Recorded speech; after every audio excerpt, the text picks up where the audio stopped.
May 23, 2006. Madrid. A side street. A door opens. Spain's Guardia Civil walks in. Minutes later, they walk out. Not with paperwork, with coolers, white lids, hazard stickers. Inside, blood. Hundreds of bags, each marked with tape and a code. No names, just puzzles. One of those codes? Jan Ullrich, Germany's Tour winner, national hero, now reduced to a label on a plastic bag. This wasn't random. This wasn't a clinic caught in a sweep. This was targeted. And it didn't just shake cycling, it torched it. The Tour, the Olympics, whole nations, all undone by a cooler. The man behind the blood. Dr. Efumiano Fuentes. Polite, soft-spoken. The doctor with a smile that could sell you speed. For 2 decades, he was the name whispered in Spanish sport. Tour winners, Olympic champions, even rumors of football and tennis stars. His fridge wasn't a fridge, it was a trophy cabinet. Rows of numbered bags, alphabet soup on ice. And then, Jan Ullrich, the man who meant to challenge Armstrong, to carry a country's pride. His blood sat in Fuentes' cooler like evidence waiting to be read aloud in court. A German hero in a Spanish basement, waiting for the wrong cop to open the door. Fuentes wasn't just a doctor, he was the system. The arteries of an entire era ran through his clinic, and when the curtain lifted, it wasn't numbers exposed, it was faces, careers, flags. Ullrich wasn't caught on the road, he was caught in a refrigerator. That's how the whole empire started to crack, and once blood became evidence, every myth started to rot. A scandal that could break cycling. The Madrid raid was just the start. More addresses, more coolers, more bags. Not just blood this time, EPO, growth hormone, cash. Enough to make winning the Tour look like a side job.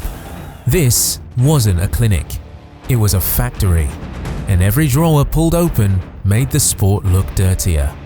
And then, the names. Ivan Basso, Italy's golden boy, a Giro winner, a Tour heir. Alberto Contador, 2-time Tour de France champion, one of only 7 to sweep all Grand Tours, frozen under fluorescent lights. Alejandro Valverde, Spain's pride. Jan Ullrich, Germany's broken promise. Each cooler wasn't just evidence, it was a career, a nation, a myth, shredded. The UCI and tour organizers panicked. Ban riders now? Or wait, protect the race or protect the headlines? Statements dripped out slower than the IV bags themselves. Meanwhile, the Tour was 3 weeks away and the start list was collapsing in real time. Team buses looked like morgues. The peloton wasn't forming, it was disintegrating. This wasn't a Spanish scandal anymore, it was cycling's. The Tour didn't look like a race, it looked like a crime scene, and every fan with a ticket was about to witness the funeral. Flashback. The age of illusion. Early 2000s, the Armstrong era. Cycling said it was clean. Sponsors back, crowds packed, TV money flowing. The Festina mess of '89? Supposedly fixed. On the surface, smiles, polished jerseys, the promise of a new age. Inside the buses, jokes about preparation no test could touch. Doctors with laptops, riders with code words. Science always one step ahead. And in Spain, one name. Fuentes, the man with the cooler. The man who didn't just keep riders in the race, he built them into champions. A conveyor belt of winners. It was sold as a cleaner sport. It was working. The illusion held, crowds believed. Broadcasters preached redemption. Politicians shook hands on podiums. Everyone wanted the fairy tale back. Until May 2006, when the door opened in Madrid and the bloodstream spilled out. the illusion didn't fade, it exploded, and cycling woke up to find the dream was just another scam. First whispers. 2004, Jesus Manzano, ex-Kelmy rider, sits down with a Spanish paper and unloads. Blood bags, transfusions, EPO schedules. One name at the center, Dr. Efumiano Fuentes. It should have been a bombshell. Instead, shrugs. Manzano was dismissed as a bitter ex-pro cashing in on failure. Officially, nothing moved. Unofficially, Spain's anti-doping unit started watching. Quietly. No press releases, no statements. 2 years of silence, 2 years of shadow work. No leaks, no raids. Just patience. Because once the door opened, there was no going back. The police weren't building a case, they were building a collapse. All it needed was one crack. The untouchable doctor. Fuentes wasn't a back alley dealer. He didn't hide. He worked in plain sight. Interviews, press quotes, smiles. Nothing secret, nothing shady. Just confidence. Due to reasons I'm not responsible for, due to my lawyer's instructions, I cannot make any statement. For years he beat the testers, beat the rumors, beat the clock. The peloton treated him like gravity. You couldn't fight it, only accept it. Until one mistake. One arrest, one knock on the wrong door. The trigger. May 23, 2006. Morning in Madrid. Manolo Saiz, director of Liberty Seguros Worth, is driving his car like any other day. He wasn't just a manager, he was running a team built to win the Tour. A man at the center of the sport's inner circle, a power broker with sponsors, riders, politicians on speed dial. The stop looks routine, random even, but in his car is a gym bag with 60,000 euros in cash, and on his phone, the number of Dr. Efumiano Fuentes. Not a smoking gun, yet, but enough to make the police lean in. Saiz calls it business, coincidence, bad luck. The cops call it leverage. By nightfall, they have warrants. Raids begin. Coolers come out of clinics.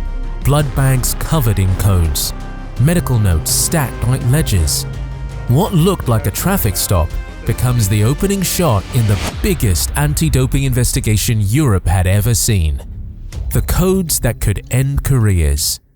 The real treasure isn't the blood bags, it's the notebooks. Page after page of coded initials, timetables, hematocrit levels, valve pity. Alejandro Valverde, Spain's golden boy, a national symbol reduced to a nickname in a doctor's ledger.